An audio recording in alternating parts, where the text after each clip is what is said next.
दोस्तों, अंग्रेज भारत के समस्त शूद्रों के लिए कैसे भाग्य विधाता साबित हुए, आइए इस वीडियो में जानते हैं।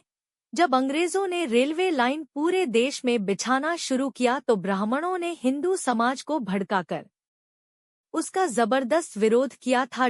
यह कहकर कि अंग्रेज धरती माता को लोहे से बांध रहे हैं, अधर्म हो जाएगा, महामारी फैल जाएगी, कोई नहीं बचेगा। कई जगहों पर दिन में लाइन बिछाई जाती थी और रात को उखड़ावा दी जाती थी। कहीं कहीं तो धार्मिक भावना भड़का कर देवी देवता की मूर्ति स्थापित कर लाइन उखाड़कर रातों रात मंदिर बनवा देते थे। यदि आपको इसका आज भी प्रमाण देखना है तो गाजीपुर जिले में दिल्ली कोलकाता रूट पर दिलदार नगर जंक्शन स्टेशन पर उखाड़ लाइन पर ही शायर माई का रातों रात मंदिर बनवा दिया था।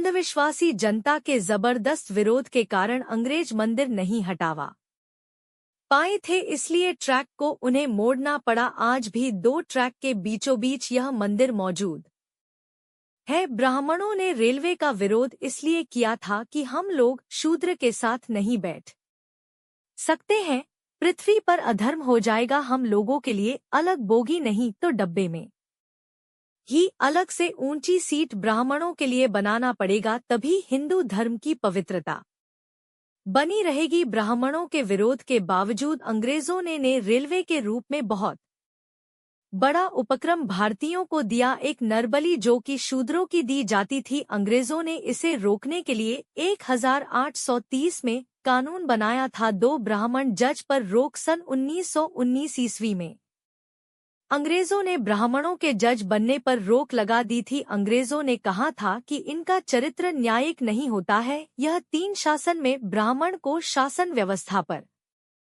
ब्राह्मणों का 100% तक कब्जा था। अजो ने इन्हें 2.5 पर लाकर खड़ा कर दिया था। 4 संपत्ति का अधिकार अंग्रेजों ने अधिनियम 11 के तहत शूद्रों को 17.3 ईस्वी में संपत्ति रखने का अधिकार दिया था। 5 देवदासी प्रथा अंग्रेजों ने ही बंद कराई।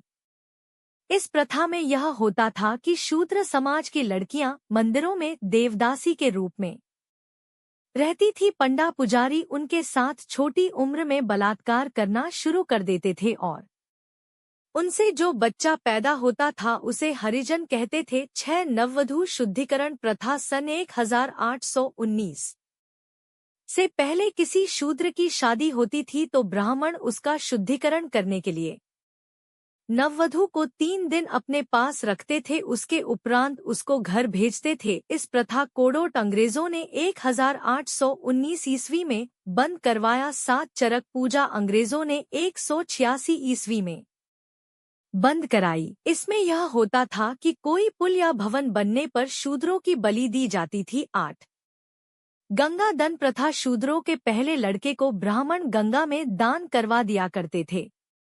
अंग्रेजों ने इस प्रथा को रोकने के लिए 1835 में एक कानून बनाया था। 9 कुर्सी का अधिकार शूद्रों को अंग्रेजों ने 1835 ईस्वी में कुर्सी पर बैठने का अधिकार दिया था। इससे पहले शूद्र कुर्सी पर नहीं बैठ सकते थे। 10 शिक्षा का अधिकार अंग्रेजों ने सबके लिए शिक्षा का दरवाजा खोले। पहले शूद्र जातियों आज की ओबीसी, एसएससी, एसटी व सभी वर्ण की महिलाओं को पढ़ने का अधिकार नहीं था। 11 सरकारी सेवाओं में प्रतिनिधित्व अंग्रेजों ने शूद्र वर्ण की जातियों को सरकारी सेवाओं में गवर्नमेंट ऑफ इंडिया एक्ट के माध्यम से प्रतिनिधित्व देने की व्यवस्था किया। अतः अंग्रेजों ने शूद्र अति शूद्र जातियों के हितों को ध्यान में रखते हुए अनेक सामाजिक, आर्थिक और राजनैतिक सुधार किए थे। First India act, second India act, अंत में संविधान को बनवाने में अंग्रेजों की काफी अहम भूमिका रही थी। महात्मा ज्योतिबा फुले ने तो यहाँ तक कह दिया था कि शूद्र अति शूद्र के लिए अंग्रेज भगवान बनकर आए हैं। दोस्तों, अगर वीडियो पसंद आया हो तो चैनल को सब्सक्राइब कर दे और लाइक कर दें और शेयर करें। आपका दिन शुभ हो। जय भीम।